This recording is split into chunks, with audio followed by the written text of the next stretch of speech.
kulanti habboon daawadayaal ku soo dhawaada warka telefishinka NTN oo hamiyanimadan idin hayo qodobada ugu door kordhoon warka telefishinka NTN waxaa kamid ah wafdi hore u dhac u ah soo dhaweynta madaxweynaha jamhuuriyadda Djibouti oo Muqdisho soo gaaray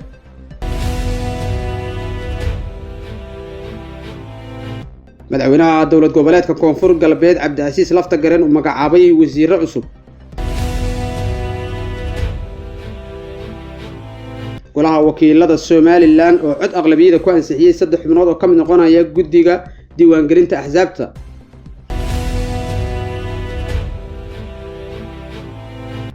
xubin ka tirsan ururka Al-Shabaab waxay isku soo dhiibtay ciidamada dawladda Soomaaliya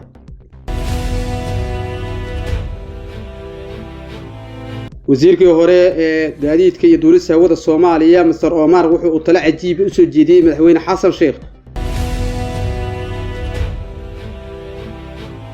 qodobada Soomaalida ka baxsan oo daawan doontaana waxaa kamid ah xiisada u dhaxaysa dalalka Rwanda iyo Congo oo cirka isku sii shareeraysa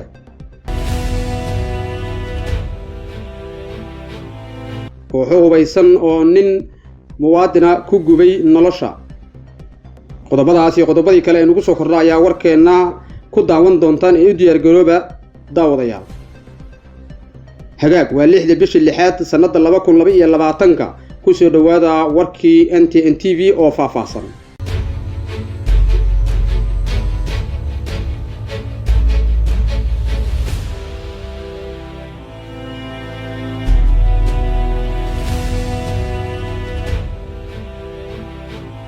waxaa magaalada Muqdisho gaaray wafdi hore u dhac ah madaxweynaha jamhuuriyadda Djibouti Ismaaciil Umar Geelle oo maalmaha soo socda lagu wado inuu gaaro magaalada Muqdisho ee xarunta Soomaaliya wafdigan oo isugu jira wasiiro xildhibaano ka tirsan dawladda Djibouti ayaa waxaa garoonka diyaaradaha aadan cadde ee magaalada Muqdisho ku soo dhaweeyay wasiiro ka tirsan xukuumadda Soomaaliya iyo xildhibaano ka kala tirsan labada gole ee baarlamaanka Soomaaliya madaxweynaha dawladda Djibouti Ismaaciil Umar Geelle ayaa ka qayb galaya caleemasaarka madaxweynaha Soomaaliya Xasan Sheekh Maxamuud oo 9 bishan Juun la filayo inay ka dhacdo magaalada Muqdisho wufuud kala duwan oo isugu jirta oo heer caalami ah oo ka socota geeska Afrika ayaa lagu casuumay xafladda caleemasaarka madaxweynaha Soomaaliya iyo diblomaasiyiin kale oo heer caalami ah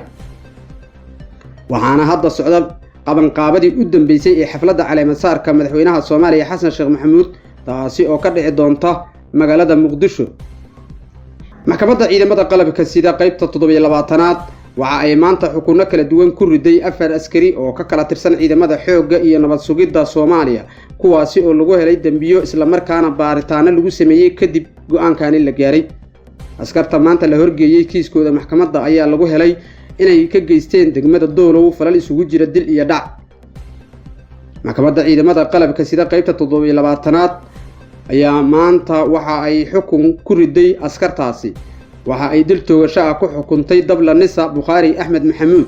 iyo dabla xoogga Salmaan Ibrahim Shire wayl furatay halka Dubad Ahmed Xuseen Cilmi lagu xukumay 3 sano oo xarig ah sidoo kale Sharmaaka Maxamuud Cilmi ayaa isna lagu xukumay 1 sano oo xabsi ciidan ah degmada Doolow oo ka tirsan gobolka Gedo iyo deegaano hoos yimaada waxa ka dhacay dilal ay geystaan kooxo ku labisan dareyska ciidamada Soomaaliya qaybna ka ah isla ciidamada Soomaaliya waxaana suura gasha in mararka qaarkood ciidamada dhacaasi geysta gacanta lagu soo dhigo sidaan oo kalena loo maxkamadeeyo walow xilliyadii u dambeeyay dadka deegaanadaasi ay sheegayeen in xaaladdu soo hagaagaysay isla markaana ciidamadu ay ka fogaadeen falalkaas oo kale wasiirka maaliyadda Soomaaliya Cabdiraxmaan Ducaale Beyle iyo safiirka Mareykanka Soomaaliya Leire Andre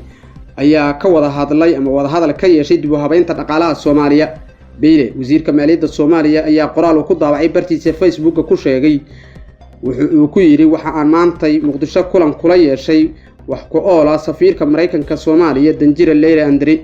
waxaan ka wada hadalnay halka uu marayo dib u habeynta dhaqaalaha Soomaaliya iyo sidii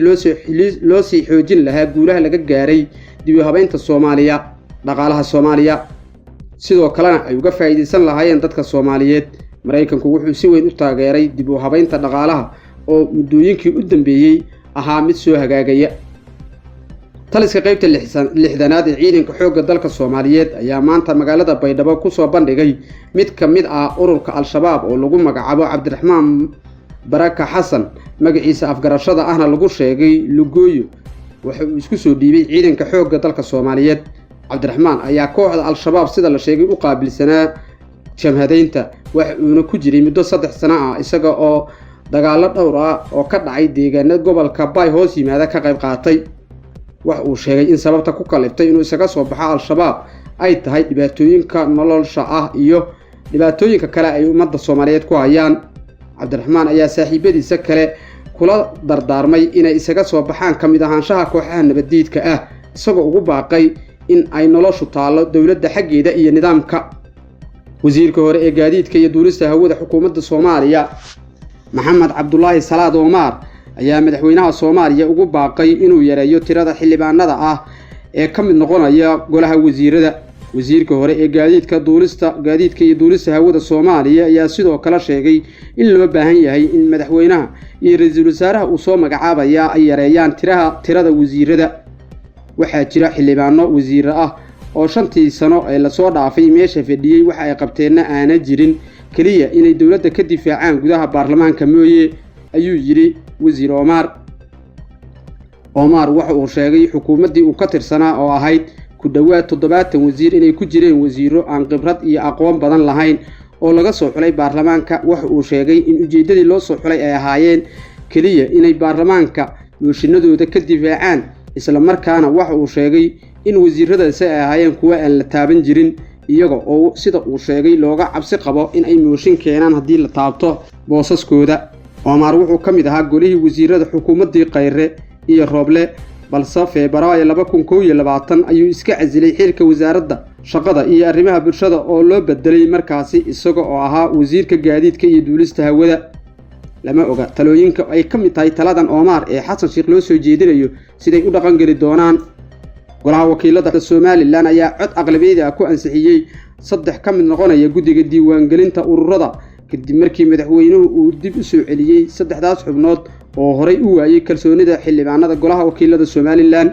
3daan xubnood ayaa waxa ay ka mid ahaayeen 7 xubnood oo guddiga diiwaangelinta ururada horay 4 ka mid ah golaha wasiiradu ansixiyeen halka 3daan xubnood dib loogu celiyay madaxweyne Muuse Biixi Cabdi. ansixinta 3daan xubnood ayaa ka dhigan in 3daasi ku dhameystiran tahay guddiga diiwaangelinta ururada iyo axsaabta Soomaaliland. xilliyadii u dambeeyay waxa hareeyay khilaaf dhanka doorashooyinka ah iyaga oo guddiga doorashooyinka xubnihii ugu dambeeyay ay dhawaan iscasileen taasina ay abuurtay jahwareer ka taagan dhanka doorashooyinka. madaxweynaha dowlad goboleedka Koonfur Galbeed Cabdicasiis Xasan Maxamed Laftagareen ayaa magacaabay xubno ka mid noqonaya golaha wasiirada Koonfur Galbeed oo banaana muddooyinkii u dambeeyay. wareegto ka soo baxday xafiiska madaxweynaha Koonfur Galbeed Cabdicasiis Laftagareen ayaa lagu sheegay in 5 ka mid ah golaha wasiirada ee banaana oo ahaa 11 maanta la soo magacaabay waxaana wasiiradaasi inta badan ay ka mid noqdeen xildhibaanada baarlamaanka federaalka Soomaaliya qaybtoodii dhawaan doorashadooda lagu qabtay gobolka Bay. afayeenka madaxtooyada Koonfur Galbeed ayaa warbaahinta u akhriyay wasiirada la magacaabay. hagaag halka weli nagala socotaan waa telefishinka NTN. qodobada wararka dibadda haddaynu u gudubno madaxweynaha jamhuuriyadda dimuqraadiga ah ee Congo Felix Tshisekedi ayaa sheegay in aanu shaki ku jirin in Rwanda ay taageerto fallaagada M23 ee ka dagaalanta bariga Congo oo ay ku barakaceen 10,000 oo qofood. Rwanda ayaa si joogto ah u beenisay eedeymaha ah inay taageerto fallaagadaasi. maalintii Isniinta waxa deegaanka Rutshuto ka dhacay dagaal u dhaxeeya ciidamada Congo iyo fallaagada M23. afayeen u hadlay fallaagadaasi M23 ayaa sheegay in ciidamada Congo ay aroortii hore ku soo qaadeen fariisimo ay lahaayeen ururkaasi duqeymo ayna halkaasi ku baabi'iyeen. sheegashada hogaamiyaha Congo ee faragelinta Rwanda ayaa ah tii ugu horeysay uu sameeyay muddooyinkii dambe iyadoo ay weli cirka isku sii shareerayso xiisadda u dhaxaysa dalalka Rwanda iyo Congo. xafiiska madaxweynaha Angola Jay Lorako ayaa toddobaadkii hore sheegay inay qabanqaabinayaan shir madaxeed u dhaxeeya madaxweyne Tshisekedi iyo madaxweynaha Rwanda Paul Kagame si loo qaboojiyo xiisadda halkaasi ka taagan.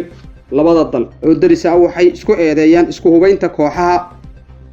warkii aad kala socoteen telefishinka NTN hameennimadani waa naga intaas. warka waxa idiin soo saaray idiin farsameynayay Liibaan Maxamed Aadan anigoo Cali Maalina waa idin la socodsiinayay. waad ku mahadsantihiin daawadashada warkaani.